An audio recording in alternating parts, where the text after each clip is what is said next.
Well, hello there, fellow geeks and geekettes, and welcome to yet another news video. Now, this news concerns a proper and genuine comic book. It isn't a rumor, it isn't any bitching about SJWs, no. It is a genuine, good old comic book news that I'm actually quite excited about, but me losing my faith in the modern comics, this excitement gets a little bit spoiled by that, but I'll get to that later. First, I will read out the article very quickly, as usual, and then I will, provide you with my take on it. Of course, I will provide the link to the article in the description down below, so you can check it out for yourself. And it concerns DC Comics. So, the article says, Endless Winter, DC's new major villain, is drawn directly from Norse mythology. The upcoming crossover event, Justice League Endless Winter, has an ancient villain inspired by Norse mythology, resurfaced to menace the DCU. DC Comics has announced Justice League Endless Winter, a crossover event across its Justice League family of titles to be published over the course of this December.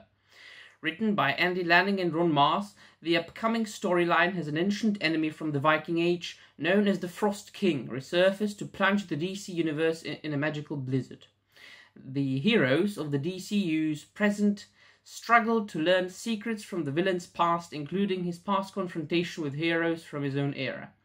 The Frost King's origin were drawn directly from Norse mythology surrounding Ragnarok, the legendary twilight of the Norse pantheon.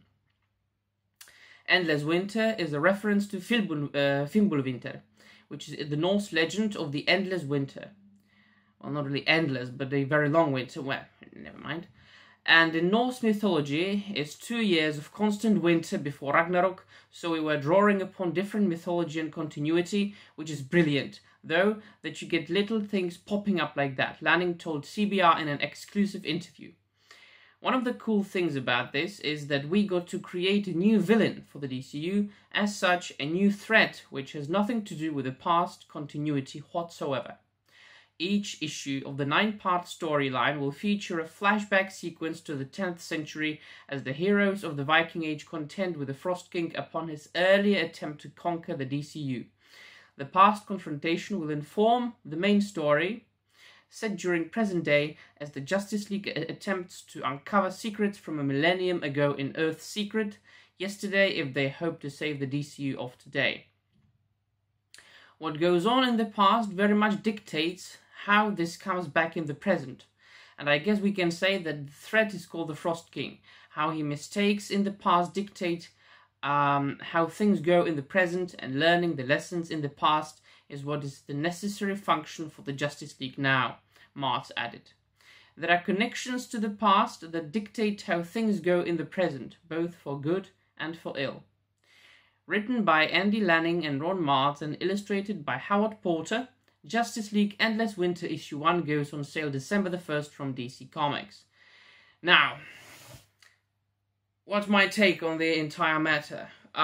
It is highly personal, of course, and specifically as far as this goes, it really touches my heart and my soul very deeply. Firstly, I am deeply, I would say, studied in the Norse mythology and Norse literature and the history of the Scandinavian nations and of Iceland. I indeed studied Norse myths and the old Germanic literature at university. I've even written several articles on old Germanic poetry, and as you can see, there's my own translation of the Old English poem, The Battle of Brunanburh, into modern English. So I would say that I do know something about Norse myths and the old Germanic cultures. Now combine it with the fact that I am a lifelong comic book fan, especially DC. Now we know that Marvel Comics has ventured into the realm of Norse mythology like a million times. especially as far as Thor goes. Now, my favorite run of Thor is that which was written by Walter Simonson and illustrated by Walter Simonson, because he is very well versed in Norse mythology. He said in one of his interviews that when he was a little kid, most of the things that he was reading were Norse mythology books that he found in his parents' library. So that's why Walter Simonson's Thor is so fantastic and so very much influenced and connected with the original myths. So seeing Justice League, especially then characters like Batman, dealing with the old and ancient creatures and gods from the Norse myths is something that appeals to me, that appeals to my curiosity and my mind as a reader. And it is indeed something that we have really never seen before in DC Comics. I mean, I can't really remember, I just don't know if there was ever a comic book where a DC Comics superhero would be dealing with something that was very tightly connected with Norse mythology and the old Germanic cultures. So that's why I'm so interested in that, and I'm looking forward to that, and I will of course read it. Well, moreover, it should come out, I said, in December, right? December the 1st. And that's a perfect time for a story which is set in the Viking Age and is dealing with characters like Frostking and events like Fimbulwinter, right? So, yeah, that's it. This being said, I am very much afraid that they will mess up. I am very much afraid that, I kind of have faith in Ron Martz and Andy Lanning. Like, I don't see why they shouldn't or couldn't write a good story, good dialogue, why they couldn't incorporate the Norse myths into the modern American comics. But the fact that the comic book industry, the mainstream comic book industry, is ruled by SJWs, by leftists, and that everything in, and not only the comic book industry, but the pop culture in general, look at what happened to the Oscars. I will never ever go to cinema again. They completely messed up the Oscars. How can you do something like that? If you don't know what I'm talking about, Google it.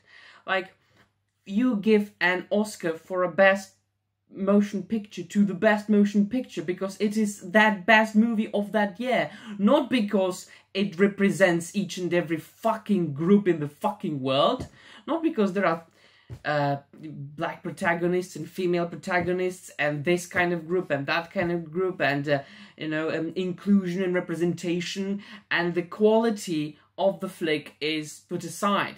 That's absolutely bonkers.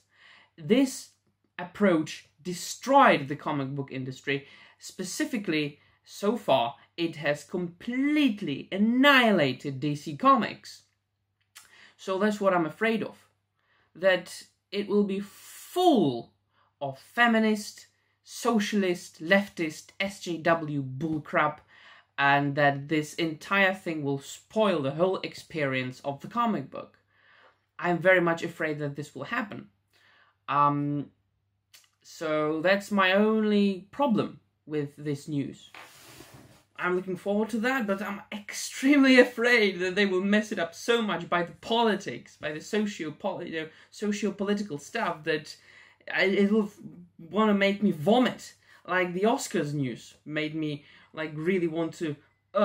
If they applied the same rules to films that were made 20, 30, 50 years ago, no fucking film that has ever been given Oscars, or that was ever given an Oscar statue until like 2017, would get a fucking Oscar.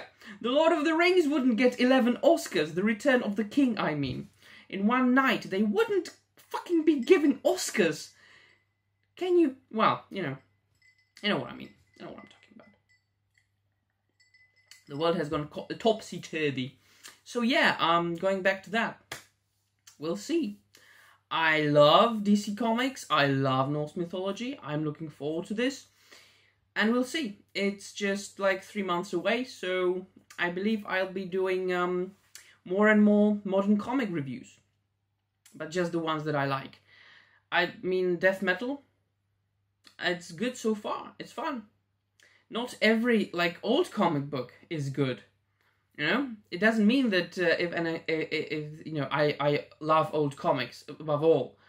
I almost exclusively read older comic books. I don't read modern comics that much, but I'm not saying that, you know, the fact that a comic book is old, that, you know, automatically means that it's good. For instance, in between my Batman readathon or re-readathon and my X-Men Chris Claremont re-readathon, I'm trying to, you know, include some other titles so I don't get burned up or bored by these two things. So I tried to read The Secret Wars, which I've never read before, by Marvel Comics from 1985.